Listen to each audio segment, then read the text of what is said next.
Hi అందరికీ నమస్కారం. Welcome to UTV health. నేను మీ యాంకర్ త్రిపుర. ఈరోజు మీ ముందుకి ఒక ప్రముఖ డాక్టర్‌తో వచ్చేసాను. ఆయనే డాక్టర్ వద్ది వంశీకృష్ణ గారు. Consultant neonatologist and paediatrician. Hi sir.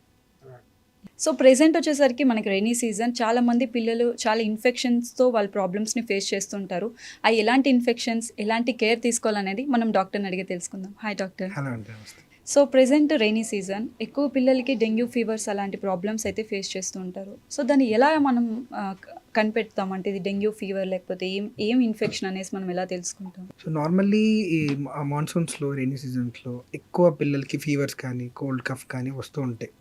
So 2 టైప్స్లో చెప్తామండి. ఒకటి cold cough lung related infections ఉంటాయి. లైక్ ఫ్లూ ఇన్ఫెక్షన్స్ కానీ, respiratory syncytial virus RS infections కానీ, ఇంకా చాలా వైరసెస్ వల్ల ఇన్ఫెక్షన్స్ రావచ్చు. కొందరికి మస్కిటోస్ కుట్టడం వల్ల ఇన్ఫెక్షన్స్ ఎక్కువ రావచ్చు, like dengue fever, malaria, chikungunyas అలా కూడా వస్తూ ఉంటుంది. బట్ ఈ సీజన్లో మోస్ట్ కామన్గా చూసేది ఈ viral infections, flu related infections and dengue fevers వల్ల వచ్చే ఇన్ఫెక్షన్స్. సో డెంగ్యూ ఫీవర్ని పిల్లలు తట్టుకోగలుగుతారు? అంటే మన పెద్దలమే తట్టుకోలేము. బ్లడ్ ప్లేట్లెట్స్ పడిపోవడం కానీ అలా జరుగుతూ ఉంటుంది. సో అలాంటప్పుడు మనం అంటే సీరియస్ అనేది మనం ఎలా తెలుసుకోగలుగుతాం? నార్మల్లీ డెంగ్యూ ఫీవర్ ఎలా వస్తుందంటే హై ఫీవర్స్ వస్తాయండి. 103, 104 అలా హై ఫీవర్స్ వస్తాయి పిల్లలు. వచ్చి హెడేక్ కానీ, రెట్రోఆర్బిటల్ పెయిన్ అంటమాట, కళ్ళ దగ్గర అంత పెయిన్ రావడము, బాడీ పెయిన్స్ రావడము, ఒక ర్యాష్, ఒక రెడ్ కలర్గా ర్యాష్లా వస్తుంది ఫేస్ మీద. ఇలా ప్రజెంట్ అవుతారు. కానీ ఇలాగే మిగతా ఫీవర్స్ అన్నింటిలో కూడా ప్రజెంట్ అవ్వచ్చు. కాబట్టి డెంగ్యూలో అంటే వెరీ హై ఫీవర్ ఉంటుంది. ఈ ఫీవర్ వచ్చినప్పుడు ఫస్ట్ ఒక 3 ఫేస్ ఉంటాయి. ఫెబ్రల్ ఫేస్ అంటారు అనమాట. మీరు ఈ ఫీవర్, ఈ నొప్పులు ఇవన్నీ ఉంటాయి. ఆఫ్టర్ అది ఒక 4 to 5 days తర్వాత దీని ఒక క్రిటికల్ ఫేస్ అని వెళ్తారు. అప్పుడు మీరు అన్నట్టు ప్లేట్లెట్ కౌంట్స్ తగ్గడము, బాడీలో ఉన్న నీరు బ్లడ్ వెజల్స్లోంచి బయటికి వెళ్ళడము, ఒంట్లో ఉన్న నీరంతా తగ్గడము, తర్వాత బీపీస్ అవి ఫాల్ అవ్వడము, ఇవంతా ఈ టైంలో మంచి సపోర్ట్ ఇచ్చామంటే బేబీ మళ్ళీ రికవరీ ఫేస్ అయిపోయి మొత్తం అంతా హీల్ అయిపోయి ప్లేట్లెట్ కౌంట్ ఇంప్రూవ్ అవ్వడం ఇవన్నీ అవుతూ ఉంటుంది. సో ఫీవర్ అనేది ఏ వైరస్ అన్నా, ఏ బ్యాక్టీరియల్ ఇన్ఫెక్షన్ వల్ల హై ఫీవర్ వస్తుంది. దాన్ని మనం ట్రీట్ చేసుకోవడం ఈజీగానే ఉంటుంది. బట్ ఈ క్రిటికల్ ఫేజ్లో ఉన్నప్పుడే మనకి intensive care requirement, hospital admission అది ఇంపార్టెంట్ అవుతుంది. ప్రాపర్గా ఇస్తే బేబీస్ యూజువల్గా ఈ ఒక 4 to 5 days టైంలో baby can recover back to normal. So count మనము ఎలా తీసుకుంటాం? అంటే ఎంత ప్లేట్లెట్స్ తగ్గిపోతే సివియర్ అనేసి మనకు తెలుస్తుంది? అంటే ప్లేట్లెట్ కౌంట్ నెంబర్తో is not and magic number అంటే ఏం లేదండి. నార్మల్గా పిల్లలు పీడియాట్రిక్స్లో 1.5 to 3.5 to 4 lakhs వరకు ప్లేట్లెట్స్ ఉంటాయి. 1.5 lakhs కన్నా తగ్గితే థ్రాంబోసైటోపెనియా, ప్లేట్లెట్ కౌంట్ తగ్గడం అంటారు. అది నేను అన్నట్టు ఫీవర్ తగ్గినప్పటి నుంచి కొంచెం కొంచెం తగ్గుతూ వస్తుంది. అది 70 రావచ్చు, 60 రావచ్చు, 50 రావచ్చు.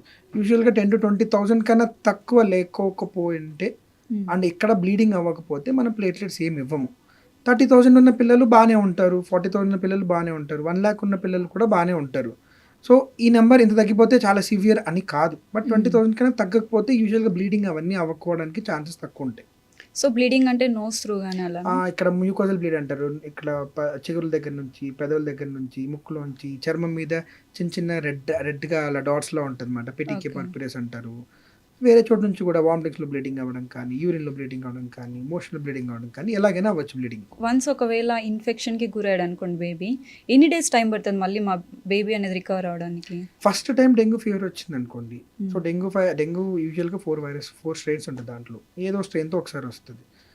ఫస్ట్ టైం వచ్చినప్పుడు యూజువల్గా పెద్దగా ఏం రాదు. అది ఒక 3 to 4 days ఫీవర్ వస్తుంది, కొంచెం ప్లేట్లెట్స్ తగ్గుతుంది, ఒక 1 weekలో సెట్ అయిపోతాడు, బాగా వీక్ అయిపోతారు. దెన్ మళ్ళీ కొంచెం food, healthy food, protein rich food అన్ని తీసుకుంటే, రెస్టారెంట్ తీసుకుంటే రికవర్ అవుతాడు.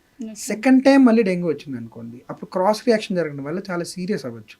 సో ఆ ఫేజ్ అనేది అది 1 week అవ్వచ్చు, 10 days అవ్వచ్చు. ఎంత డిప్ అయ్యాం బేబీ, ఎంత సివియర్గా అయింది దాన్ని బట్టి ఉంటుంది.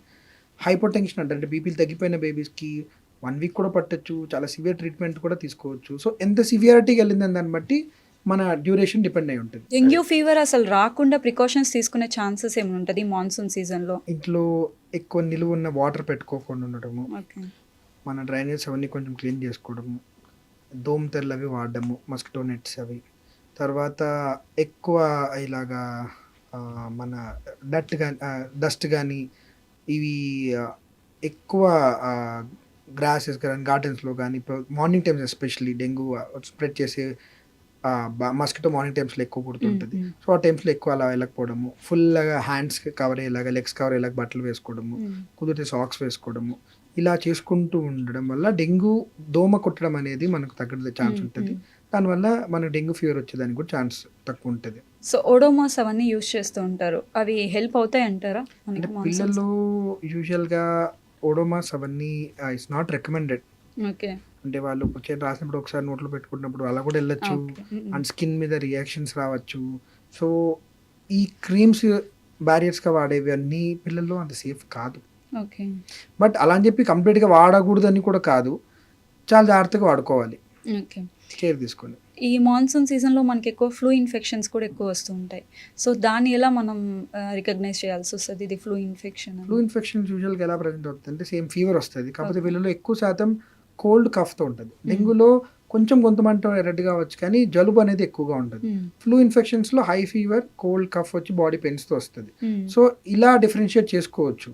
ఓకే. ఆ వైరస్ ఓన్లీ ఇక్కడ వరకు ఆగకపోవచ్చు, అది లంగ్స్లోకి వెళ్ళడం వల్ల నిమోనియా రావచ్చు. బ్రీతింగ్ ఫాస్ట్ చేసుకోవడం కానీ బేబీ చాలా మంది పేరెంట్స్ చెప్తుంటారు బాగా సౌండ్స్ వచ్చేస్తున్నాయి, పెద్దవాళ్ళ దగ్గుతున్నారు, కర్కరెంట్ సౌండ్స్ వస్తున్నాయి, డొక్కలు ఎగరేస్తున్నారు. సో ఇవన్నీ ఎక్కువ ఫ్లూ ఇన్ఫెక్షన్స్ వల్ల వచ్చేది ఛాన్సెస్ ఉంటాయి. ఆర్ఎస్వి ఇన్ఫెక్షన్స్ వ్యాక్సిన్ ఏదో వచ్చింది, దాన్ని ఎలా తీసుకోవాలి మనం? సో రెస్పిరేటరీ సిన్సిషియల్ వైరస్ అనేది యూజువల్గా మాన్సూన్ ఆ టైంలో కొంచెం ఎక్కువ రావడానికి ఛాన్స్ ఉంటుంది. ఓకే. ఇది పెద్దవాళ్ళకి ఎవరికన్నా హెల్తీగా ఉన్న బేబీస్కి వచ్చింది అనుకోండి పెద్ద ఎఫెక్ట్ ఏం చేయదు, నార్మల్గా ఫ్లూ లాగే కోల్డ్ కఫ్తో ఆగిపోతుంది. ప్రీమెచ్యూర్ బేబీస్ కానీ ఆర్ ఏదైనా హార్ట్ డిసీజ్ ఉన్న బేబీస్ కానీ ఎవరికైనా హార్ట్ సర్జరీస్ అయిన బేబీస్ కానీ ఈ ఆర్ఎస్వి ఇన్ఫెక్షన్ వస్తుంది అంటే బ్రాంకలైటిస్ అంటారు. అంటే మన లంగ్స్లోకి ఊపిరితిత్తులు వెళ్ళే కొద్దీ పైన ట్రాకియా అంటారు, కింద బ్రాంకే, తర్వాత ఇంకా చిన్న చిన్న బ్రాంక్యూల్స్ అంటారు. ఆ బ్రాంక్యూల్స్ దగ్గరికి వెళ్ళి ఇది బ్లాక్ చేస్తుంది అక్కడ మొత్తం ఈ రియాక్షన్ కాజ్ చేసి, దానివల్ల పిల్లలకి బ్రీతింగ్ డిఫికల్టీ రావడం ఇవన్నీ జరుగుతుంది. సో ఈ ఆర్ఎస్వి ఇన్ఫెక్షన్ని ప్రివెంట్ చేసుకోవడానికి వ్యాక్సిన్ అంటూ లేదు, but there are certain antibodies ఉన్నాయి, మోనోక్లోనల్ యాంటీబాడీస్ లైక్ మనము పాల్విజిమాబ్ అని చెప్పేసి, నిసిరిమాబ్ అని చెప్పేసి, దీస్ ఆర్ మోనోక్లోనల్ యాంటీబాడీస్. ఇవి అందరికీ ఇవ్వని అవసరం లేదు. ఎవరైతే బేబీస్కి రిస్క్ ఫ్యాక్టర్స్ ఉన్నాయో వాళ్ళకి స్పెసిఫిక్గా మన పీడియాట్రిషియన్ నియోనటాలజీ దగ్గరికి వెళ్తే వాళ్ళు సజెస్ట్ చేసి అక్కడ ఇస్తారు. నార్మల్గా ఇన్ జనరల్గా చెప్తూ ఉంటారు అందరు పెద్దవాళ్ళైనా సరే బాడీలో ఓవర్ హీట్ అయితే కోల్డ్ చేస్తుంది అని చెప్పేసి పిల్లలకి. సో అది నిజమేనా? 99% కోల్డ్ అనేది ఐదర్ ఇన్ఫెక్షన్స్ వల్ల రావాలి లేదంటే అలర్జీస్ వల్ల రావాలి. ఓకే. ఈ వేడి అవ్వడము, కూల్ అవ్వడం అనేది ఎగ్జాక్ట్గా హౌ అది ఎలా వస్తుంది అనేది తెలియదు, జస్ట్ మన వాళ్ళు అంటూ ఉంటారు. బట్ వన్ థింగ్ ఏంటంటే మనం కోల్డ్ ఆబ్జెక్ట్స్కి ఎక్కువ ఎక్స్పోజ్ అయినప్పుడు, లైక్ సపోజ్ మన కోల్డ్ వాటర్ కానీ కూల్ డ్రింక్స్ కానీ ఇవన్నీ ఐస్ క్రీమ్స్ కానీ తింటున్నప్పుడు మనకి ఇక్కడ లోపల ముక్కు కానీ గొంతులో కానీ సీలియాని చిన్నగా కదిలిస్తూ ఉంటుంది. అక్కడ ఉన్న మ్యూకస్ అని ఉంటుంది అన్నమాట. ఒక సాఫ్ట్ మీరు పట్టుకుంటే ఎప్పుడు వెట్టిగానే ఉంటుంది మ్యూకస్, అది కదిలిస్తూ ఏదైనా బ్యాక్టీరియా ఉన్నప్పుడు వెనకలకి పంపించేసి గొంతులోకి వెళ్ళి అలా మింగేస్తూ ఉండేలా చేస్తుంది అది. సో ఇలా చల్లది ఏదైనా తగిలుతున్నప్పుడు గాలి కానీ ఆ మూమెంట్, ఆ సీలియా మూమెంట్ అవ్వకపోవడం సరిగ్గా ఉంటుంది. సో ఆ బ్యాక్టీరియా కానీ వైరస్ కానీ ఎక్కడైతే ఉందో అది పక్కన తీసేయలేకపోవడం వల్ల అది ముక్కులో పెనిట్రేట్ అయ్యి మనకి ఇన్ఫెక్షన్స్ రావడానికి ఛాన్స్ ఉంటుంది. సో ఇప్పుడు పిల్లలకి ఇన్ఫెక్షన్ కానీ ఫీవర్ ఏది వచ్చినా ఫస్ట్ ఇచ్చే మెడిసిన్ పారాసెటమాల్. కొంతమంది బేబీస్కి ఆ పారాసెటమాల్ ఇచ్చినా కానీ క్యూర్ అవ్వదు. అలాంటప్పుడు ఆ సిచ్యువేషన్స్ వచ్చినప్పుడు మనం ఏది ఎలా తీసుకోవాలంటే పారాసెటమాల్ని ఎలా తీసుకోవాలనేసి, మనకంటే డిఫరెంట్ టైప్స్ ఉంటాయి 600, 1000 అని చెప్పేసి. సో వాళ్ళకంటే మనం ఎలాంటి పారాసెటమాల్ని రిఫర్ చేయాలి? మంచి క్వశ్చన్ అండి. సో ఫీవర్ వచ్చినప్పుడు యూజువల్గా ఫీవర్ అంటే పీడియాట్రిక్లో అట్లీస్ట్ 100 degrees Fahrenheit కన్నా ఎక్కువ ఉంటే ఫీవర్ అంటాం. వీళ్ళల్లో ఫస్ట్ అండ్ సేఫెస్ట్ మెడికేషన్ ఏదంటే పారాసిటమాల్. ఈ పారాసిటమాల్ కరెక్ట్గా తీసుకుంటే చాలా బాగా పనిచేస్తుంది. తక్కువ తీసుకోకూడదు, ఎక్కువ తీసుకోకూడదు. తక్కువ తీసుకుంటే ఎఫెక్ట్ రాదు, ఎక్కువ తీసుకుంటే ఫ్రీక్వెంట్గా తీసుకుంటే లివర్ డ్యామేజ్ అవ్వడానికి కూడా ఛాన్సెస్ ఉంటుంది. సో ఇంతకుముందు ఇప్పుడంటే కొంచెం అవేర్నెస్ క్రియేట్ అయింది. మేబీ ఒక 1 decade బ్యాక్ అనుకోండి, ఫీవర్ వస్తుంది వేసేవాళ్ళు, తగ్గట్లేదు మళ్ళీ వేసేవాళ్ళు, 2 hours అలా వేసేసి ఎక్కువ పారాసిటమాల్ వేయడం వల్ల లివర్ దాన్ని మెటబాలైజ్ చేయలేకపోయి లివర్ డ్యామేజ్ అయిన పిల్లలు చాలా మంది ఉన్నారు. చాలా లివర్ టాక్సిటీ అయిపోతుంది పారాసిటమాల్ వల్ల, పారాసిటమాల్ టాక్సిటీ వల్ల లివర్ డ్యామేజ్ అయిపోయి ఇర్రివర్సిబుల్ కూడా అవడానికి ఛాన్స్ ఉంటుంది. అలా చాలా సినారియోస్ అయిపోయాయి. But now days good that మన because of social media or because of good amount of awareness create చేయడం వల్ల అంత ఫ్రీక్వెంట్గా వాడట్లేదు. పారాసిటమాల్ అనేది సేఫెస్ట్ మెడికేషన్ కరెక్ట్గా ఇస్తే. మిగతా మెడికేషన్ సైడ్ ఎఫెక్ట్స్ ఉండడం ఛాన్స్ ఉంటుంది. కరెక్ట్గా ఇస్తే పెద్దగా ప్రాబ్లమ్స్ ఏమి ఉండదు. ఒక్కోసారి పారాసిటమాల్ ఇచ్చాక ఫీవర్ తగ్గకపోవచ్చు, తగ్గనప్పుడు మనకేమి చేయను, మరి కంప్లీట్ నార్మల్ అయిపోయినా కూడా ఏం కాదు. అట్లీస్ట్ మన బాడీ 100-101 తక్కువ వరకు మన బాడీ మెయింటైన్ చేయగలుగుతుంది ఆ ఫీవర్ ఉన్నా కానీ. అంతకన్నా ఎక్కువ అయితేనే ప్రాబ్లం అవుతుంది. సో ఒకవేళ 101, 102 అయినా ఎక్కువ అయితే అప్పుడు మనం ఇంకో మెడికేషన్ ఏదైనా యాడ్ ఆన్ చేసుకోవడానికి ఉంటుంది. ఇంకో ప్రాబ్లం ఏమవుతుందంటే డాక్టర్ ఒక మెడికేషన్ రాస్తున్నారు. సో పారాసిటమాల్ డ్రాప్స్లో 1 ml 100 mg ఉంటుంది. పారాసిటమాల్ సిరప్లో 5 ml 240 mg ఉంటుంది. ఓకే. సో మనం ఎవరో వచ్చారు, సపోజ్ ఒక పేషెంట్ మా తల తీసుకొచ్చింది, సో 3 ml ఇచ్చేయండి అమ్మా పారాసిటమాల్ సిరప్ ఇది అని రాసి ఇస్తాం. ఆ 5 ml 250 mg ఉంది, ఇది 3 ml ఇవ్వండి అని చెప్తాం. ఆవిడ బై మిస్టేక్ అది తీసుకోకుండా డ్రాప్స్ తీసుకుని 3 ml ఇచ్చింది అనుకోండి, చాలా ఎక్కువ వెళ్ళిపోతుంది. 3 ml అంటే 300 mg వెళ్ళిపోతుంది. మనం ఆ బేబీకి ఇవ్వండి 3 ml 250 mg అంటే ఆ 5 ml 250 mg అంటే మేబీ అరౌండ్ 200 mg 180 mg అలా అవుతుంది. ఇప్పుడు 300 mg వెళ్ళాలి. సో ఏమి ఇచ్చారు డాక్టర్, డ్రాప్స్ ఇచ్చారా సిరప్ ఇచ్చారు, ఎంత ఇచ్చారని చెక్ చేసుకోవడం చాలా ఇంపార్టెంట్. సో డ్రాప్స్ ఏ ఏజ్ బేబీ వరకు తీసుకోవచ్చు మనం? ఏజ్ అని ఏం లేదు, 1 year వరకు అయితే బేబీ యూజువల్ 10 kg వరకు అయితే 1.5 ml 2 ml వరకు బాగుంటుంది. డ్రాప్స్ తీసుకోవచ్చు. దాని తర్వాత మనం డ్రాప్స్ ఇవ్వాలంటే హై ml 2 ml 3 ml అనుకుంటే డ్రాప్స్ ఫాస్ట్గా అయిపోతుంది. Okay. So mostly syrup is best అంటారు. అలా ఏం లేదు, చిన్న బేబీస్కి డ్రాప్స్ ఈజీగా ఉంటుంది కదండి. ఇప్పుడు మనం 0.5 ml వేయడం ఈజీ, అదే చిన్న బేబీకి ఇప్పుడు 6 months బేబీకి 0.5 0.7 ml వేయడం ఈజీ అవుతుంది. అదే సిరప్ అయితే 2.5 ml వేయాల్సి వస్తుంది. ఇది ఈజీగా ఉంటుంది వేయడానికి, డ్రాపర్ ఉంటుంది కాబట్టి మనకి ఈజీ అవుతుంది అంతే. డేకి ఎనీ టైమ్స్ యూజువల్గా వేసుకోవచ్చు మనం? నార్మల్గా ఇప్పుడు డాక్టర్స్ డేకి ఒక 2 times 3 times, బట్ పేరెంట్స్ కొంతమంది అదే మీరు చెప్పినట్టు 4 times 5 times వేస్తున్నారు కూడా ఉన్నారు. సో ఎన్ని డేస్ అండ్ డేకి ఎన్ని టైమ్స్ యూజ్ చేయొచ్చు? 6 hours ఒకసారి వేసుకోవచ్చు అండి. ఓకే. ఈ ఇంకా చాలా ఇంపార్టెంట్ అంటే లోయెస్ట్ ఈజ్ 4 hours, బట్ అది కూడా మనం చెప్పము. 6 hours is the usual time.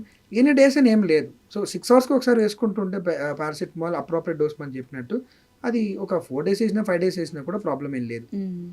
So ఇప్పుడు నార్మల్గా పేరెంట్స్ కిడ్స్ని బయట క్యారీ చేస్తున్నప్పుడు కంపల్సరీ సిరప్స్ క్యారీ చేస్తుంటారు. పారాసెటమాల్ ఈజ్ మెయిన్ దాంట్లో. దాని తర్వాత కోల్డ్కి ఒకటి, కాఫ్కి ఒకటి అని చెప్పేసి.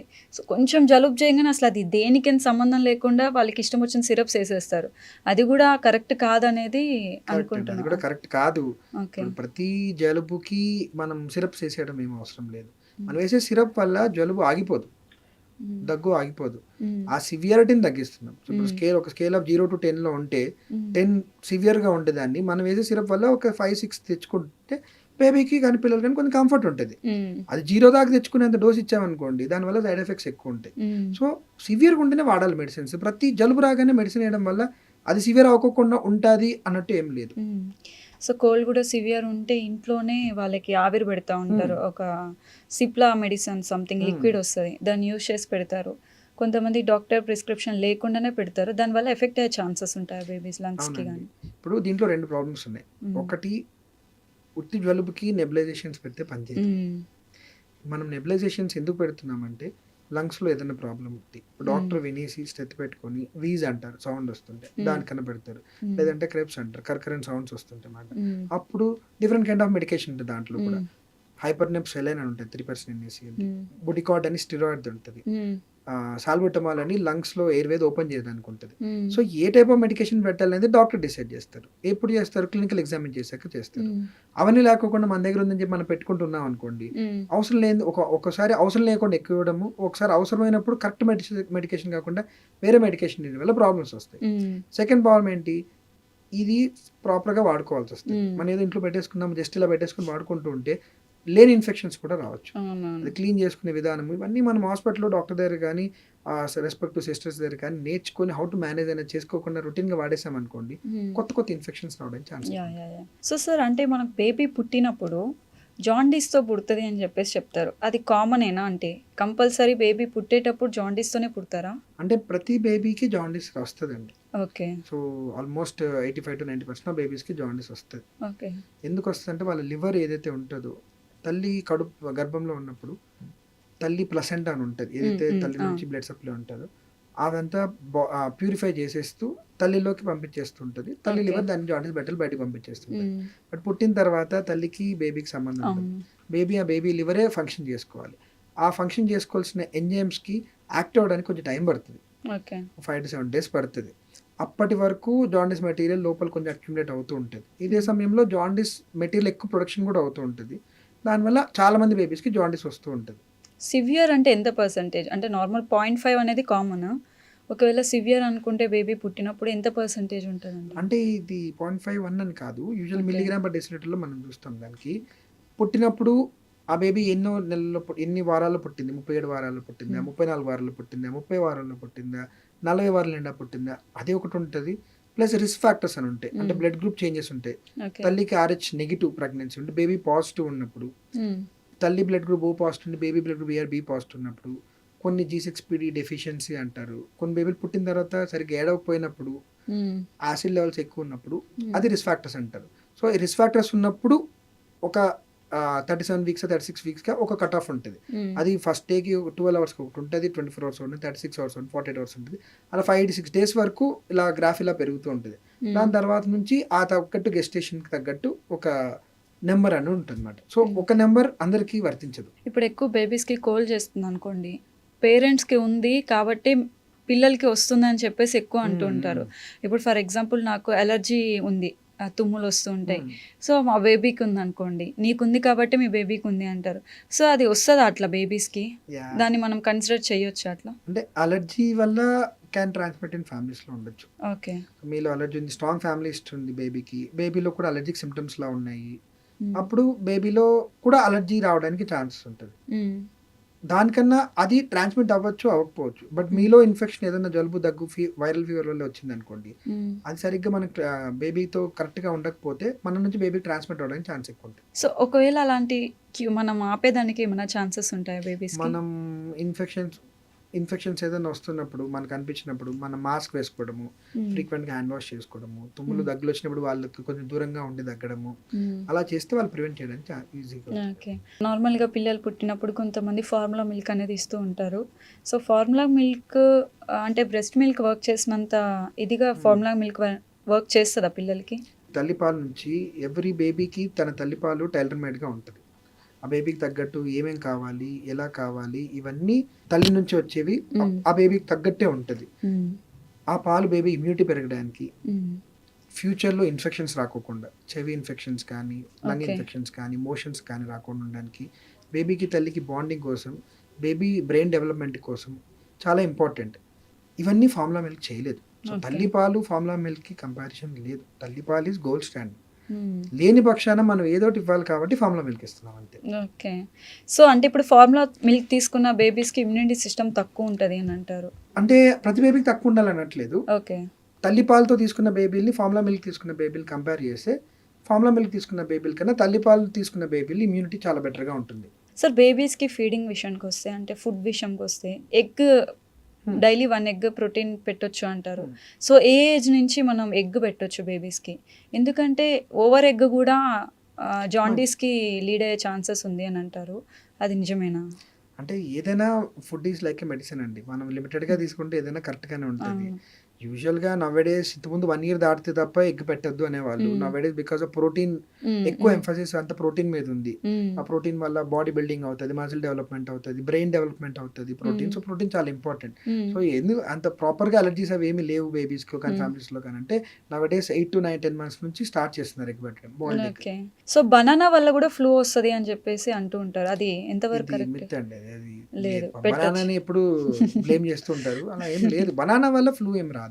ఈవెన్ కోల్డ్ వచ్చినప్పుడు కూడా బనానాని అవాయిడ్ చేస్తారు, ఎందుకంటే అది గల్లబట్టేస్తుంది వద్దు అని చెప్పేసి అలా అని అంటారు. కానీ but what thing is I think what people అంటే ముందు వాళ్ళు ఏం అర్థం చేసుకున్నారు అంటే అది కొంచెం స్లైమీగా ఉండడం వల్ల అది ఏమైనా గొంతులు ఇరిటేట్ చేయడం వల్ల దగ్గు ఎక్కువ వస్తుంది అంటారేమో. కానీ బనానాకి దీనికి there is no scientifically proven relation. So చాలా మంది బేబీస్ తిన్న తర్వాత అంటే మార్నింగ్ తీసుకున్నారు అనుకోండి ఒక ఫుడ్, ఆఫ్టర్నూన్ అయినా ఈవినింగ్ అయినా దాన్ని మళ్ళీ తీసుకుని నములుతూ ఉంటారు.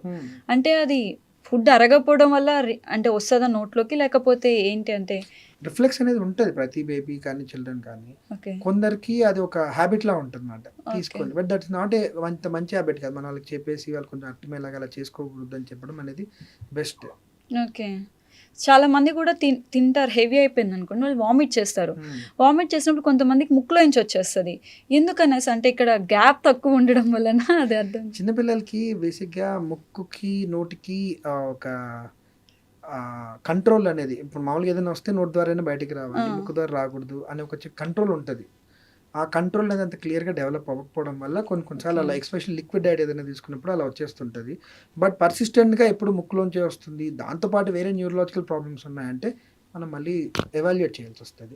రొటీన్గా అప్పుడప్పుడు వస్తుంది అంటే దాన్ని ఏం చేయనవసరం లేదు. బేబీ అంతా బాగానే ఉన్నాడు, రొటీన్గా అంతా బాగానే నడుస్తుంది, ఎప్పుడైనా అలా వామిటింగ్ అవుతున్నప్పుడు అలా ఎప్పుడైనా ముక్కులోంచి వచ్చిందంటే నథింగ్ టు. అంటే ఈ ప్రాబ్లం మా బేబీలోనే చూసామన్నమాట. వాడు కొంచెం ఫుడ్ హెవీ తిన్నాడు అనుకోండి, అది కక్కేయాలంటే వాడు కక్కేస్తాడు, అది ముక్కులోంచి వస్తుంది. ఈవెన్ రైస్ అన్నా సరే ముక్కులోంచి వచ్చేస్తుంది. ఒక 4 times వచ్చింది ఇప్పటికీ.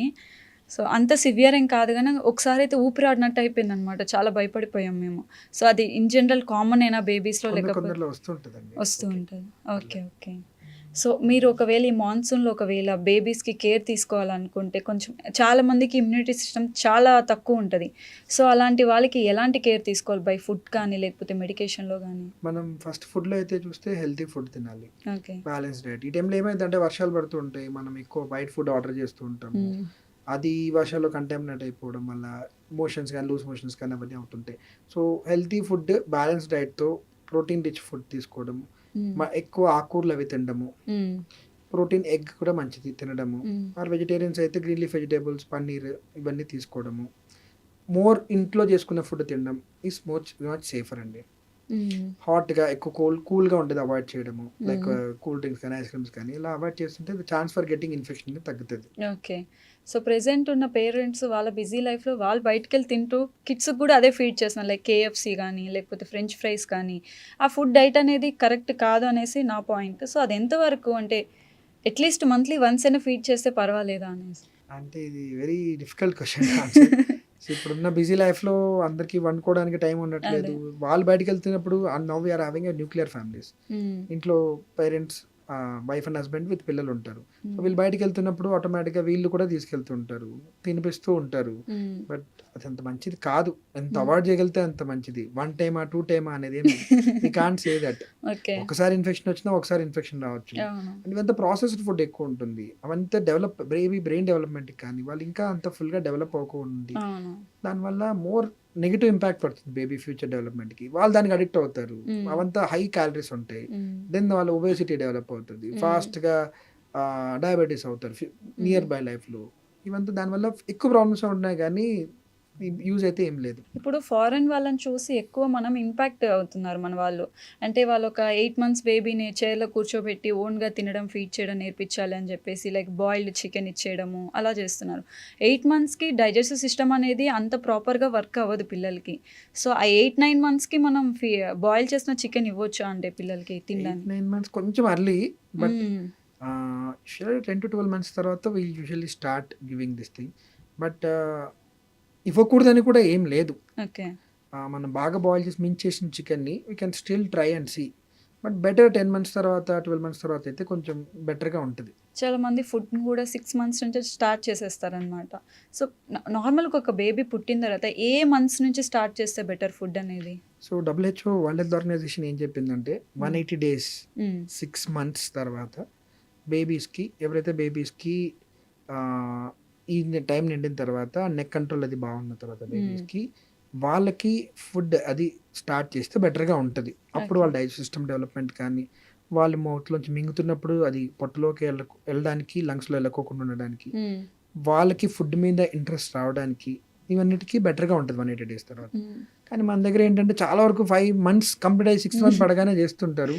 It's not correct. బట్ మనం చెప్తూ ఉంటాం 100 డేస్ ఆగమని చెప్పేసి. అవును. చాలా సార్లు స్టార్ట్ చేసి మా దగ్గరికి వచ్చేస్తుంటారు. హ్మ్. ఇంకా స్టార్ట్ చేసాక మళ్ళీ ఆపండి అని మనం చెప్పలేము. సో, అవును. కొంచెం తక్కువ ఇస్తూ ఉండండి. 180 డేస్ తర్వాత బెటర్‌గా ఇవ్వండి అని చెప్తుంటాం. సార్ ఇప్పుడు పిల్లలకి వ్యాక్సిన్స్ ఉంటాయి చిన్నప్పుడు. ఫస్ట్ 5 మంత్స్ వ్యాక్సిన్స్ ఉంటాయి. కొంతమంది ప్రైవేట్ హాస్పిటల్స్‌లో తీసుకుంటారు. కొంతమంది గవర్నమెంట్ హాస్పిటల్స్‌లో తీసుకుంటారు. సో, రెండిటికి డిఫరెన్స్ ఏమైనా ఉంటదా? మనం గవర్నమెంట్ తీసుకునేది? చూడండి 2 ఆహ్, ప్రొటెక్షన్ ఇవ్వడంలో ఈక్వల్‌గా ఉంటది. ఓకే. సో, గవర్నమెంట్‌కి, ప్రైవేట్‌కి మెయింటెనెన్స్‌లో కానీ కోల్డ్ చైన్ అంటారన్నమాట. ఆ ఓకే. వ్యాక్సిన్ చాలా జాగ్రత్తగా చూసుకోవాలి. టెంపరేచర్ ఫ్లక్చుయేషన్స్ అవ్వకుండా హ్మ్. చూసుకోవాలి. హ్మ్. గవర్నమెంట్‌లో గాని, ప్రైవేట్‌లో గాని చాలా బాగా మెయింటైన్ చేసుకుంటూ ఉంటారు. ఓకే. ప్రొటెక్షన్ ఈక్వల్‌గా ఉంటది. ఓన్లీ థింగ్ ఏంటంటే ప్రైవేట్‌లో కూడా పెయిన్‌లెస్ అని ఉంటది. ప్రైవేట్‌లో ఆప్షన్ ఉంటది మనకి పెయిన్‌లెస్ వ్యాక్సిన్ అనేది. హ్మ్. ఎస్ఎల్ఆర్ పెర్టుసిస్ అనేది ఉంటదన్నమాట. గవర్నమెంట్‌లో హోల్‌సేల్ పెర్టుసిస్ ఉంటది. దానివల్ల పెయిన్ రిలేటెడ్ డిఫరెన్స్ ఉంటది. కానీ హ్మ్. ప్రొటెక్షన్ ఈక్వల్‌గా ఉంటది. ఓకే. కాపోతే కొన్ని వ్యాక్సిన్స్ ఆర్ ఆప్షనల్ వ్యాక్సిన్స్ అది ఇంకా గవర్నమెంట్‌లో అన్నీ ఇంక్లూడ్ చేయలేదు. ఒక్కోటి యాడ్ చేసుకుంటూ వస్తున్నారు. Like flu vaccine example. హ్మ్. ఇంకా మన గవర్నమెంట్ షెడ్యూల్‌లో లేదు. బట్ ఫ్లూ వ్యాక్సిన్ వల్ల బేబీస్‌కి at least 60-70% lung related severe infections కానీ, హాస్పిటలైజేషన్ గాని తగ్గిస్తున్నారు. హ్మ్. ఇంకా టైఫాయిడ్ వ్యాక్సిన్స్ ఉంటాయి. అది లేదు. హ్మ్. చికెన్ పాక్స్ వ్యాక్సిన్స్ లేదు. హ్మ్. హెపటైటిస్ వ్యాక్సిన్ లేదు. ఓకే. ఇవన్నీ హెపటైటిస్ ఏ వ్యాక్సిన్ లేదు. సో, చాలా వరకు కవర్ చేస్తున్నారు గవర్నమెంట్‌లో. హ్మ్. కొన్ని ఆప్షనల్ వ్యాక్సిన్స్ ఉంటాయి. అవి లేవు. అండ్ పెయిన్‌లెస్ వ్యాక్సిన్స్ మనకి ఆప్షన్ కావాలి అనుకుంటే దెన్ ప్రైవేట్లో తీసుకోవాల్సి వస్తుంది. అంటే మీరు ఇప్పుడు చెప్పారు ఇన్ని టైప్స్ ఆఫ్ వ్యాక్సిన్స్ అని చెప్పేసి, కొంతమంది పిల్లలకి అంటే ఎడ్యుకేటెడ్ ఫ్యామిలీస్ ఫైన్, వాళ్ళు గవర్నమెంట్ వేయించుకుంటారు, ప్రైవేట్ అది ఆప్షనల్. అన్ఎడ్యుకేటెడ్ ఫ్యామిలీస్ ఉంటాయి. ఒకవేళ వాళ్ళకి వ్యాక్సిన్స్ పర్టికులర్గా వేయించాలి, పిల్లలకి ఇంపార్టెంట్ వ్యాక్సిన్స్ అట్లీస్ట్ ఒక 3-4 ఉంటాయి కదా, దానిలో ఇంపార్టెంట్ వ్యాక్సిన్స్ ఏముంటాయి సార్? ఈ పోలియో కంట్రోల్ చేయడానికి కానీ. అంటే గవర్నమెంట్లో వేసేవి కాకుండా ఎక్స్ట్రా Yeah, ఏమంటారు. So at least I think every year flu vaccine అయితే వేయించుకోవాలండి. Okay. Chicken pox vaccine 2 doses వేయించుకోవాలి. అది Okay. లైఫ్ లాంగ్ ప్రొటెక్షన్ ఇస్తుంది. ఓకే. చికెన్ పాక్స్ ఒక్కసారి వచ్చిందంటే మళ్ళీ ఇమ్యూనిటీ వస్తుంది, కాకపోతే ఆ వైరస్ వెళ్ళి కొన్ని నర్వ్స్లో ఉండిపోతుంది. రేపు ఫ్యూచర్లో పెద్దగా అవుతున్నప్పుడు కానీ, ఏదైనా స్ట్రెస్లో ఉన్నప్పుడు కానీ, if we develop diabetes or ఏమన్నా ఇమ్యూనో కాంప్రమైజ్ అయినప్పుడు అది యాక్టివేట్ అయ్యి ట్రైజమినల్ న్యూరాలజీ అని పెయిన్స్ వచ్చేలా ఉంటుంది అన్నమాట. జోస్టర్ అంటారు.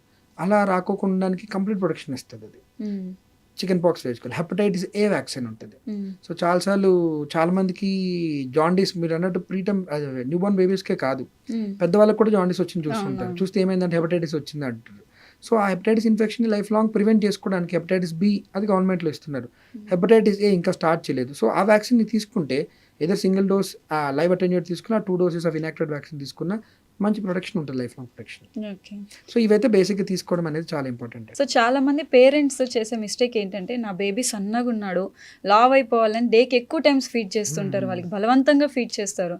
సో కామన్గా ఒక 1 year బేబీ వరకు ఎన్ని టైమ్స్ డేకి ఫీడ్ చేయాల్సి వస్తుంది సార్ వాళ్ళు? మీరు అన్నది కరెక్టే, చాలాసార్లు చూస్తుంటాము. కొందరు పిల్లలు ఎలా గ్రో అవుతారంటే, వాళ్ళకి మాకు గ్రోత్ చార్ట్స్ ఉంటాయి.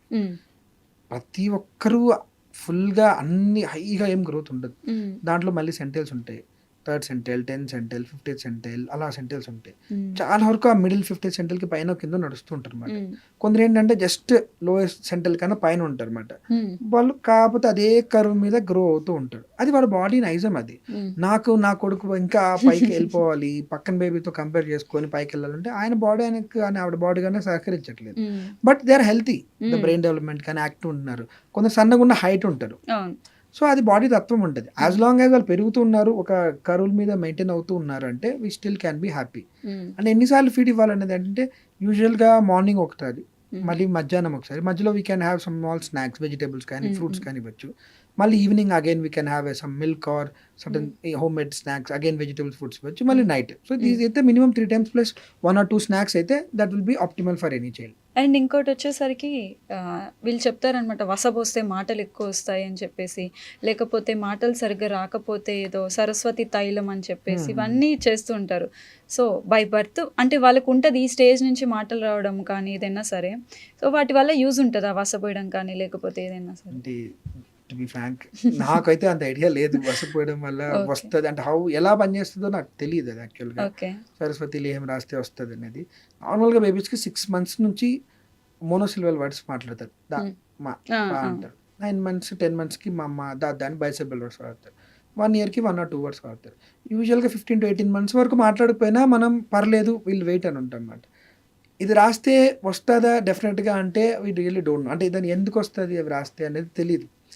సో ఎవరైనా డిలే అవుతుంది మాట్లాడడం అంటే దెన్ ఫస్ట్ మనం మోస్ట్ ఇంపార్టెంట్ థింగ్ ఏంటంటే వాళ్ళ స్టిమ్యులస్ సరిగ్గా ఉందా లేదా. మనం మాట్లాడుతుంటేనే పిల్లలకి మాట్లాడాలనిపిస్తుంది. మనం ఏదో బేబీని పెట్టేసుకొని టీవీలో ఆన్ చేసి వాళ్ళకి చూపిస్తుంటే అది డిలే అవుతుంది. రెండోది హీరింగ్, అది వినపడేది సరిగ్గా ఉందో లేదో చెక్ చేయించుకోవాలి. ఈ 2 బాగానే ఉన్నాయి. స్టిమ్యులస్ మనం కరెక్ట్ ఇస్తాం, హీరింగ్ కూడా బాగానే ఉంది. యూజువల్గా బేబీస్ విల్ రికవర్. అప్పటికే అవ్వకపోతే then we need to evaluate.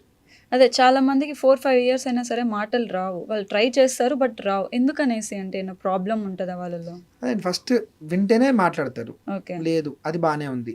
Next మాట్లాడుతున్నప్పుడు మిగతా అంతా డెవలప్మెంట్ బాగానే ఉంది, ఓన్లీ మాటలు రావట్లేదు అంటే స్పీచ్ ఐసోలేట్, స్పీచ్ డిలే ఉంటుంది అన్నమాట.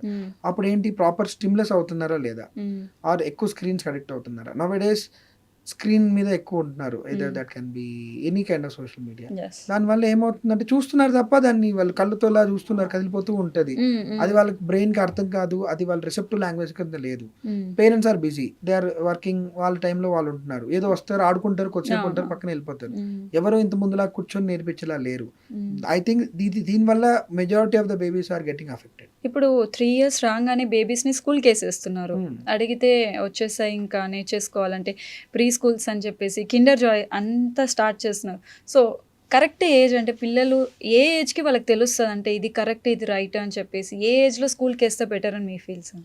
ద ప్రాబ్లమ్ ఈస్ మనం ఒక ఏజ్ అని ఎందుకు చెప్పలేకపోతున్నాం అంటే డైనమిక్స్ మారిపోయాయి.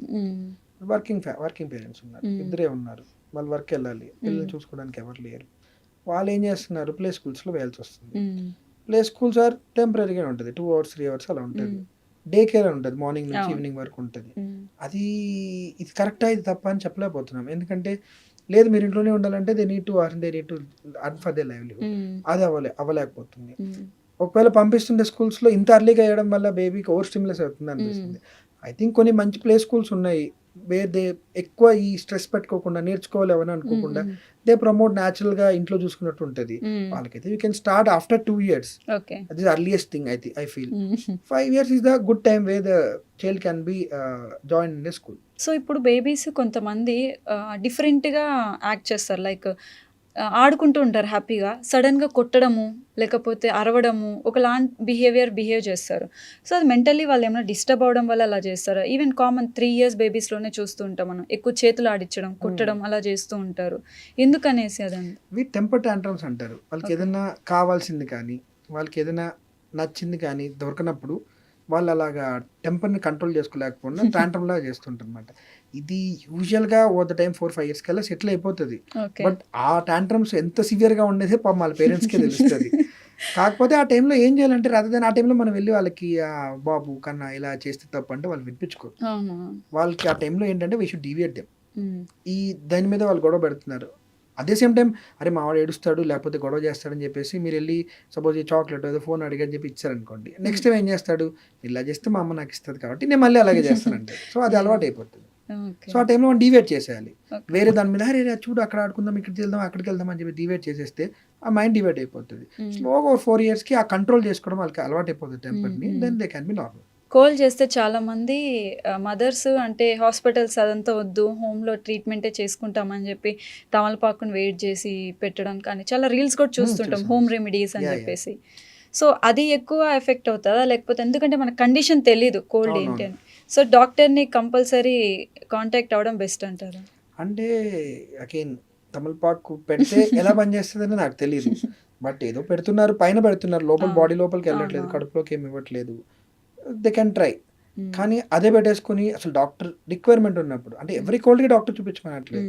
బట్ చాలా కోల్డ్ ఉంది, చాలా డిఫికల్టీ ఉంది, బ్రీతింగ్ తీసుకోవడానికి నేను తమలపాకే పెట్టుకుంటాను అంటే సీరియస్ అయిన తర్వాత డాక్టర్ దగ్గరికి వెళ్ళారు అనుకోండి, దెన్ చాలా ప్రాబ్లం అయిపోద్ది కదా.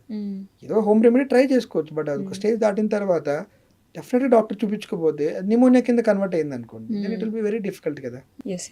సో కంపల్సరీ డాక్టర్ని అయితే బెస్ట్ అంటారు. కోల్డ్ స్టార్టింగ్ అప్పుడు యూ కెన్ ట్రై, బట్ అది ప్రోగ్రెస్ అవుతుంది, మన కంట్రోల్ అవ్వట్లేదు, బేబీ సఫర్ అవుతుంది, ఫీడింగ్ కానీ బేబీకి యాక్టివిటీస్ కానీ ఇబ్బంది అవుతుంది, బ్రీతింగ్ డిఫికల్టీ వస్తుంది అప్పుడు డెఫినెట్గా డాక్టర్ చూపిస్తే they can suggest the right thing. And ఇంకోటి ఇప్పుడు థమ్ ఫింగర్ అనేది ఎక్కువ వేసుకుంటూ ఉంటారు, బాడీ అంటే మదర్ ఫీడ్ లేక వాళ్ళు అది అలవాటు చేసుకుంటారా, లేదు బై వస్తుందా వాళ్ళకి ఏమన్నా అలవాట్లో? అంటే మీరు చూస్తుంటే ఒక 4 to 6 months నుంచి నోట్లో వేలు పెట్టుకోవడం స్టార్ట్ చేస్తుంటారు పిల్లలు.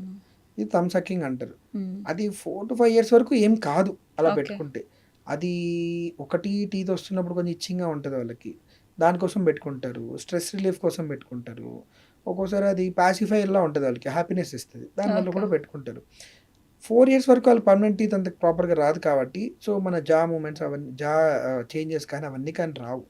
సో 4 years వరకు మనం ఏం వాళ్ళకి స్పెసిఫిక్గా చేయనవసరం లేదు, కుదిరినంత వరకు వాళ్ళు పెట్టుకోనికుండా చూస్తే సరిపోతుంది, అంతగా టెన్షన్ పడాల్సిన అవసరం అయితే లేదు. ఆఫ్టర్ 4 to 5 years దెన్ ఈ మూతి ఆర్కిటెక్చర్ అంతా మారిపోతుంది, పళ్ళు ఎత్తు రావడం ఏమైనా జరుగుతుంది కాబట్టి అప్పుడు మనం డెఫినెట్గా ట్రీట్మెంట్ చేసుకోవాలి. సో అంటే దానివల్ల మాటలు లేట్గా రావడం అలాంటి అలా ఏం లేదండి ఇక్కడ. So thank you so much sir, ఎంత వాల్యుబుల్ ఇన్ఫర్మేషన్ ఇచ్చారంటే, అంటే చాలామంది పిల్లలకి ఎలా కేర్ తీసుకోవాలో కూడా అర్థం కాక ఆ ఇన్ఫెక్షన్ని చాలా సివియర్ అయ్యేదాకా కామ్గుండి ఆ తర్వాత వచ్చేసి డాక్టర్ దగ్గర సార్ ఇలా అయిపోయింది ఏం చేయాలి అర్థం కాదు అని చెప్పేసి చెప్తూ ఉంటారు. So thank you so much, might be వాళ్ళందరికీ ఇది చాలా హెల్ప్ అవుతుందని నేను అనుకుంటున్నాను. థ్యాంక్ యూ సో మచ్ అండి. సో చూసారు కదా, సో సీరియస్గా ఉండేదాకా వెయిట్ చేయకుండా స్టార్టింగ్ స్టేజ్లో ఉన్నప్పుడే డాక్టర్ని కన్సల్ట్ అయ్యి ఆ ప్రాబ్లం ఏంటి అని తెలుసుకోండి. అండ్ సార్ చెప్పినట్టు ఏవైతే ఇంపార్టెంట్ వ్యాక్సిన్స్ ఉన్నాయో అవి కూడా పిల్లలకి ఇవ్వండి. Thank you so much.